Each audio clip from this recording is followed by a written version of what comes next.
नमस्कार दोस्तों, हर हर महादेव, ओम नमः शिवाय।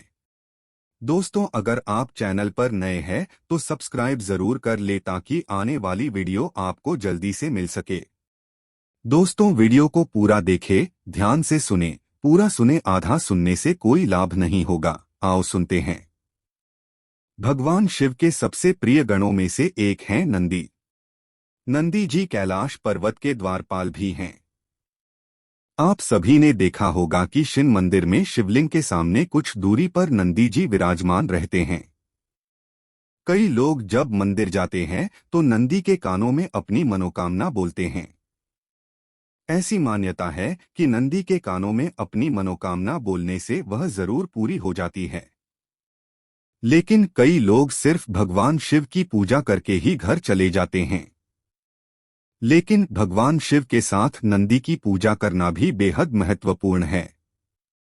कथा कहानियों के अनुसार भगवान शिव ने नंदी को वरदान दिया था कि जहां उनका वास होगा वहां नंदी हमेशा विराजमान रहेंगे।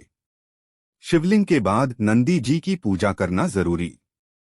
शिवलिंग के बाद नंदी जी की पूजा करना जरूरी। इसलिए जब भी मंदिर जाएं तो शिवलिंग के बाद नंदी की पूजा जरूर करें। अगर आप शिवलिंग की पूजा करके सीधे मंदिर से बाहर निकल जाते हैं तो आपको शिवलिंग की पूजा का पूरा पुण्य नहीं मिलेगा। शिवलिंग की पूजा के बाद नंदी के सामने जलाए दीपक। शिवलिंग की पूजा के बाद नंदी के सामने जलाए दीपक। शिवलिंग की पूजा करने के बाद नंदी के सामने दीपक जरूर जलाएं। इसके बाद नंदी महाराज की आरती करें और किसी से बिना बातचीत किए नंदी के कानों में अपनी मनोकामना बोल दें। क्यों नंदी जी के कानों में बोलते हैं मनोकामना? शिव मंदिर में लोग नंदी जी का कानों में अपनी मनोकामना बोलने के बाद ही बाहर आते हैं। कहा जाता है कि शिवजी अधिकतर अपनी तपस्या में ही लीन रहते थे। उनकी तपस्या में विघ्न न पड़े इसलिए नंदी हमेशा शिवजी की सेवा में तैनात रहते थे। जो भी भक्तगण शिवजी के दर्शन करने आते थे वह अपनी बात नंदी के कानों में बोलकर चले जाते थे। नंदी जी से कही गई बात शिवजी तक जाती है। इसलिए लोग मंदिरों में शिवजी के कानों में अपनी मनोकामना बोलते हैं। मान्यता ये भी है कि शिवजी ने नंदी जी को खुद ये वरदान दिया था कि जो तुम्हारे कान में अपनी मनोकामना कहेंगे उस व्यक्ति की सभी इच्छाएं जरूर पूरी हो जाएंगी।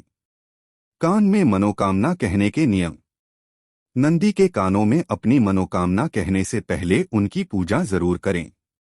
कहा जाता है कि व्यक्ति को अपनी मनोकामना नंदी के बाएं कान में बोलनी चाहिए।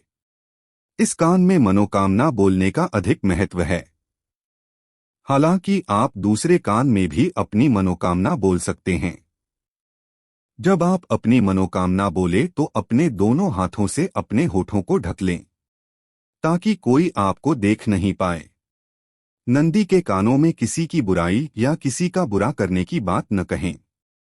जब आप अपनी मनोकामना नंदी जी को बोल दें तो उनके सामने कुछ भेंट भी अर्पित करें। आप नंदी जी को फल, प्रसाद या कुछ धन अर्पित कर सकते हैं। नंदी के कान में सबसे पहले बोले ये शब्द। शास्त्रों के अनुसार नंदी के कान में कोई भी कामना कहने से पहले वो शब्द बोलना चाहिए। इसके बाद ही अपनी कामना कहनी चाहिए। नंदी के कान में पहले क्यों बोलना चाहिए वो शब्द? हर किसी के मन में ये सवाल जरूर उठ रहा होगा कि आखिर अपनी कामना कहने से पहले वो क्यों बोलना चाहिए। बता दें कि हिंदू धर्म में ऊ का विशेष महत्व है। आप देखेंगे कि अधिकतर मंत्रों की शुरुआत इसी शब्द के साथ होती है। ये केवल एक शब्द नहीं है बल्कि ऊ को संपूर्ण ब्रह्मांड का प्रतीक माना जाता है। ऊ का उच्चारण करने मात्र से आसपास सकारात्मक ऊर्जा का विकास होता है।